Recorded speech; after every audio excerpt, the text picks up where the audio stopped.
السلام علیکم ویورز، آپ سب کو میں اپنے چینل سے دا وائس پر خوش آمدید کہتی ہوں۔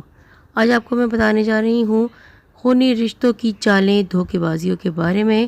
اس سے پہلے کہ ہم اپنی ویڈیو کی طرف بڑھیں، آپ ہمارے چینل سے دا وائس کو سبسکرائب کر دیں اور بیل کو بھی آپ پریس کر دیجیے گا، جس سے آپ کے پاس ہماری اپلوڈ کی جانے والی ویڈیوز کے نوٹیفیکیشنز بر وقت پہنچیں۔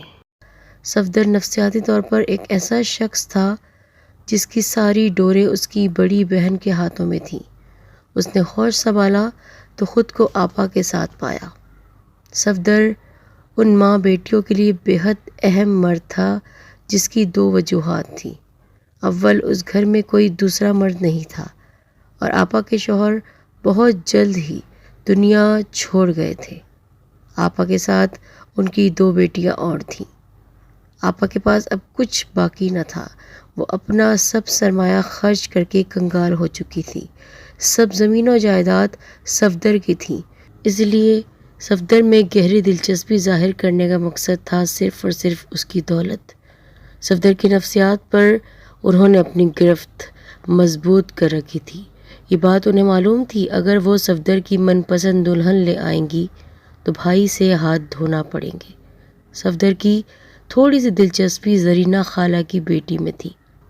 وجیہہ ان کو زیادہ چالاک نہیں لگی تھی، جبکہ زرینہ خالہ کی بیٹی بہت زیادہ بولڈ تھی، اور اصل میں اپنے بھائی صفدر کی شادی کروانے کا مقصد صرف اور صرف یہ تھا کہ خاندان بھر کے لوگ انہیں یہی طعنے دیتے تھے کہ صفدر کی عمر شادی کی ہو چکی ہے اور وہ اس کی شادی نہیں کرنا چاہتی ہیں۔ کماؤ لڑکا ہے، کروڑوں کی جائیداد ہاتھوں سے نکل نہ جائے۔ سو ان طعنوں سے بچنے کے لیے صفدر کی شادی انہوں نے اس اسکیم پر کروائی کہ سانپ بھی مر جائے اور لاٹھی بھی نہ ٹوٹے۔ صفدر کی من پسند نہیں تھی وجیہہ، اور آپا چاہتی تھیں کہ وہ دل سے مکمل اتر جائے، صفدر کبھی اس کے حسن کے جال میں نہ پھنس پائے، اور یوں انہوں نے شروع سے ہی اپنے منصوبے پر کام کرنا شروع کر دیا۔ ولیمے کے دوسرے دن کھانے پر سب جمع ہوئے تھے۔ وجیہہ اپنے والدین کی طرف ملنے گئی ہوئی تھی۔ صفدر نے سالن کا پیالہ آپا کی طرف بڑھاتے ہوئے کہا، آپا، آپ کی پسند کی داد دینی چاہیے، ویسے لڑکی بہت خوبصورت ڈھونڈی ہے آپ نے۔ اس کی یہ باتیں آپا کو تیر کی طرح لگی۔ سب خاموش ہو کر کھانا کھا رہے تھے۔ آپا نے اپنا منہ بناتے ہوئے کہا، اس کے دماغ کو آسمان پر چڑھائیں، ہر چیز جگہ پر ہی اچھی لگتی ہے، اور عورت کی جگہ مرد کے پیروں تلے ہوتی ہے، اس کا دل نہیں ہوتا ہے جہاں پر وہ عورت کو بٹھا کر رکھے۔ اللہ بخشے ابا جی کو۔ ایسی ایسی گالیاں دیتے ہوئے گھر میں داخل ہوتے کہ لوگ اپنے کانوں میں انگلیاں ڈال لیتے۔ اماں ان کے آگے پیچھے نوکروں کی طرح گھوما کرتی۔ اور اپنے بہنوئی کی ہی مثال لو، تمہارے ہوش میں ہی تو انتقال ہوا ہے نا ان کا۔ اپنے مرد ہونے کا وہ غرور کہ میری تو بولتی بند رہتی تھی، اتنا روپیہ پیسہ جہیز میں لے کر آئی، پر مجال ہے جو مجازی خدا کے سامنے اف بھی کیا ہو میں نے، اور تم نے خاندانی روایتوں کو بھول کر صرف 2 دن میں ہی یوں سب کے سامنے دھڑلے سے اپنی بیوی کے حسن کے گیت گانے شروع کر دیے۔ صفدر اپنا سا منہ لے کر کھانے میں مصروف ہو گیا۔ آپا کے لیکچر کے جواب میں بس ایک کھسیانی سی ہنسی ہنسا اور آپا کا وفادار بنتا گیا۔ آئندہ پھر اس نے کبھی غلطی نہیں دہرائی۔ وہ اپنی آپا کو خوش رکھنا چاہتا تھا اور آپا کی خوشی اسی میں تھی۔ وقت بے وقت بیوی کو بے تکان سنائے جانا، بیوی کو پیر کی جوتی بنائے رکھنا۔ یہاں وجیہہ اپنے شوہر کی محبت میں ڈوبتی چلی جا رہی۔ اس کو آپا کا یہ دوگلا رویہ بالکل سمجھ نہیں آتا تھا۔ شادی سے پہلے کیا تھیں اور شادی کے بعد وہی روایتی نند بن گئی۔ جب وہ 2 دن کے لیے اپنے والدین کے ہاں رہنے گئی تو آپا کے داماد نے انکشاف کیا کہ صفدر ماموں نے پوش علاقے میں ایک فلیٹ خریدا ہے۔ وہ آپا کے داماد کے کسی دوست کے جاننے والے کا فلیٹ تھا۔ آپا کو تو آگ لگ گئی۔ صفدر نے چھپا کر کس کے لیے خریدا ہے یہ فلیٹ؟ ساری ماں بیٹیاں خیالوں کے گھوڑے دوڑانے لگیں۔ یہی وجہ سمجھ میں آئی کہ صفدر نے اپنی بیوی کے ساتھ علیحدہ ہونے کا پروگرام بنا لیا ہے، اس لیے انہوں نے اس پھانس کو گھر سے نکالنے کا سوچ لیا اور اب رچایا زیور کے ڈبے والا واقعہ۔ اپنی لاڈلی بیوی کی حرکت دیکھ لی ہے تم نے؟